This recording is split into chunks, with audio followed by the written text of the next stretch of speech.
আজি বিশাললৈ আহিলোঁ আৰু বিশালত মানে বহুত বস্তু মোৰ প্ৰয়োজন হৈ আছিলে, সেইটো কাৰণে ল'ৰাটোকো আনিলোঁ। আৰু ল'ৰাটোক কালাৰ, কাঠ পেঞ্চিল, কিবাকিবি কলম, বহী, বেগ চেগ ল'ম বুলি কোৱাৰ কাৰণে আনিলোঁ। আৰু জ্যামিতি বক্সবিলাক চাই আছে, এয়া হ'ল পুতলা আৰু কি যে বস্তু চাই আছে নহয়। সঁচাকৈ এই বিশালত আহিলে মানে ইটো বস্তুখিনি চাই বহুত ভাল লাগে। আৰু প্ৰতিটো বস্তুটোৰ পৰা মানে এটা নিবলৈ মন। মই ক'লোঁ যে ইমানকৈ ল'ব নালাগে, তুমি সদায় কিনিয়ে থাকা বুলি। তেতিয়া কৈছে ইটো লওঁ মানে চব চুকে কিনি ফুৰিছে।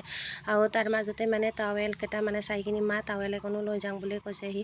আৰু কি বস্তু ল'বা বুলি কওঁতে মা কোৱা বস্তু ল'ম বুলি কৈছে। ফাইনেলি গাইছে এয়া চিপ মানে এটা কিনিলে এটা ফ্ৰী পায় মানে ইয়াত, সেইটো কাৰণে বহুত মানে বিশাললৈ আহিবলৈ মন কৰে। আৰু বিশালৰ বস্তুখিনি এটা কিনিলে 1 বাই ফ্ৰী দিয়ে, সেইটো কাৰণে।